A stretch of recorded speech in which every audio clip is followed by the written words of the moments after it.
مثال کے طور پر یہ ٹی وی وغیرہ میں مذاکرے آتے ہیں، لوگ بھی شکایت کریں، جیسے آپ نے بھی سنا ہوگا اقتدار کی جنگ، ٹھیک ہے۔ اب سب سے پہلی بات تو یہ ہے کہ وہ جو صحابہ کرام علیہم رضوان کا طرز عمل خلافت راشدہ کا چلا آ رہا تھا، تو اس میں جیسے ہمارے یہاں ووٹ ڈالے جاتے ہیں، اس میں ان کی بیعت کی جاتی، تمام صحابہ کرام جو ہیں ان کی بیعت کریں تو بیعت ہوتی۔ اب حضرت امیر معاویہ رضی اللہ تعالی عنہ یزید کے لیے جب بیعت لی تو یہ بھی سن لیجئے تاکہ یہ غبار بھی نہیں رہے، بہت سے حضرات امیر معاویہ پر تبرہ کرتے ہیں، انہیں اپنے بیٹے کو نامزد کیوں کیا؟ جس وقت انہوں نے یزید کو نامزد کیا کہ میرے بعد یہ خلیفہ ہوگا یا امیر ہوگا، اس وقت تک یزید میں کوئی خرابی موجود نہیں۔ امام جلال الدین سیوطی نے تاریخ الخلفاء میں اس بات کو نقل فرمایا کہ جب حضرت امیر معاویہ نے یزید کے لیے تجویز کیا کہ اس کی بیعت لی جائے، تو امام سیوطی نے وہ دعا تاریخ الخلفاء میں نقل کی۔ انہوں نے یہ دعا کی کہ اللہ تبارک و تعالی، میں یزید کو اس منصب کا اہل سمجھتا ہوں اور میں نے اس کے لیے وصیت کی، اور اگر یہ اس منصب کا اہل نہیں ہے تو تو اسے ابھی موت دے دے۔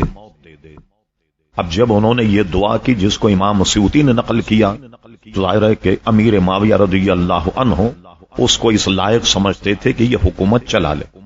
اب اس کے بعد خدا کا کرنا یہ ہوا، تقدیر کا لکھا کہ بیٹھنے کے بعد اس نے بہت ساری پھر جب غلط حرکتیں کی تو اب صحابہ کرام اور دوسرے حضرات اب اس سے برگشتہ ہو گئے، اور کوفے سے حضرت امام حسین رضی اللہ عنہ کو پے در پہ جب خطوط ملنا شروع ہوئے کہ آپ آ جائیں اور آپ کے آنے کے بعد میں ہم آپ سے بیعت کریں گے اور یزید کی بیعت توڑ دیں۔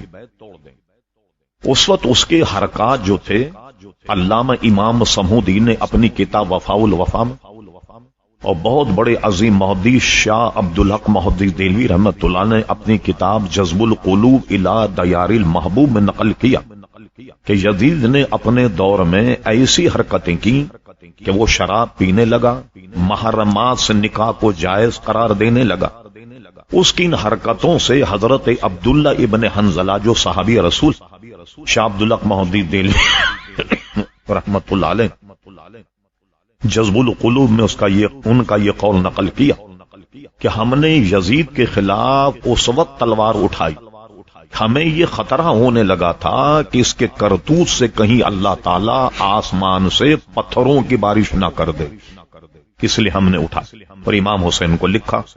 اب اگر امام حسین نہیں جاتے تو کل کو قیامت میں یہ حضرات اگر دعویٰ کرتے اللہ تعالیٰ کے دربار کہ ہم نے تو اولاد رسول کو بلایا، انہوں نے آنے ہی سے انکار کر دیا اور یہ نہیں آئے، تو اب یہ سارا معاملہ جو ہے امام حسین اس کے ذمہ دار۔ امام حسین رضی اللہ عنہ نے اپنی ذمہ داری نبھاتے ہوئے پہلے مسلم بن عقیل کو روانہ کیا۔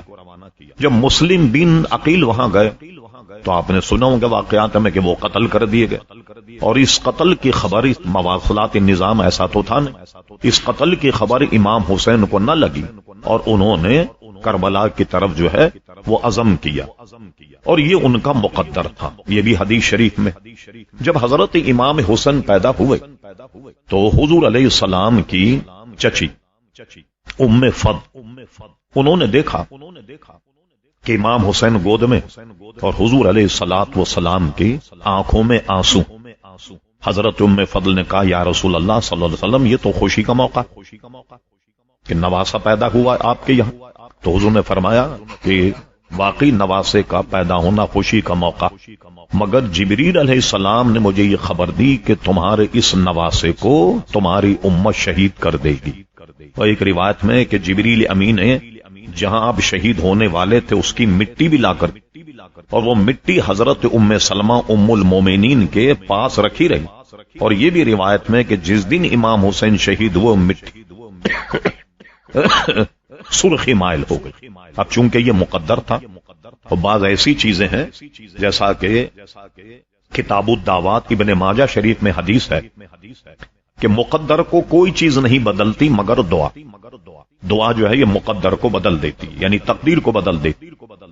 لیکن اس میں باب تقدیر پر جو باب ہے اس میں یہ ہے کہ تقدیر یا قضاء اور قدر جو ہے یہ دو قسم کی ہوتی.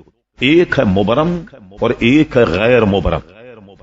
ایک تقدیر کی قسم وہ ہے جو کسی کے دعا سے یا تدبیر سے بدل جاتی، لیکن ایک تقدیر کی قسم یہ ہے کہ جو بالکل اٹل ہے. کوئی نبی بھی اگر کہے تو وہ نہیں بدل، یا نبی کو روک دیا جاتا ہے. اس کے لیے آپ دعا مت کریں. مثلا حدیث شریف میں حضور علیہ السلام نے فرمایا میں نے اللہ تبارک و تعالیٰ سے 3 دعائیں مانگی، 2 قبول ہو گئیں، ایک سے منع کر دیا. یا منع کر دیا مراد قبول نہیں ہوئی نہیں، بلکہ 2 دعائیں کی کہ میری امت پر ایسا عذاب نہیں آئے جیسے پوری آبادیاں الٹ جاتی.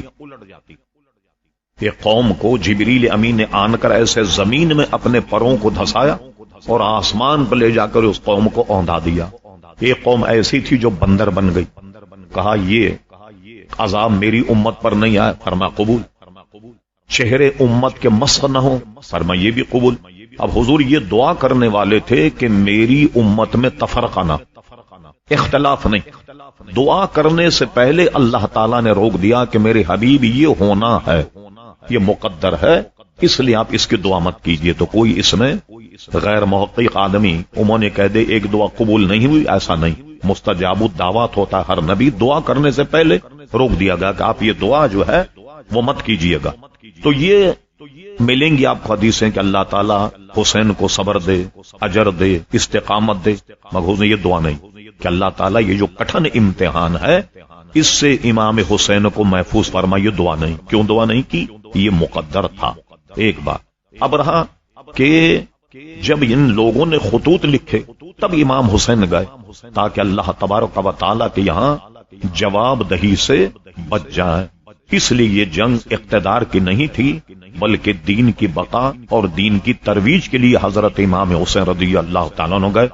اور جو یہ کہتا ہے کہ اقتدار کی جنگ تھی وغیرہ وغیرہ، کیا اقتدار کی جنگ کرنے کے لیے 72 آدمی ساتھ لے جاتا آدمی؟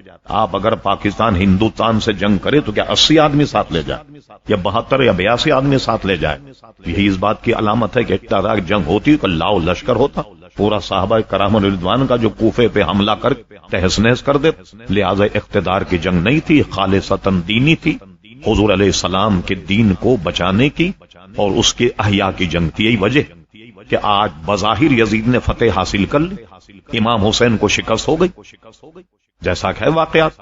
مگر کوئی یزید کے فتح کا جشن منانے والا ہے؟ کوئی نہیں. لیکن امام حسین کا ذکر ہم یقین رکھتے ہیں کہ تا قیام قیامت جاری اور ساری رہے. لہٰذا ان کا یہ کہنا بالکل غلط.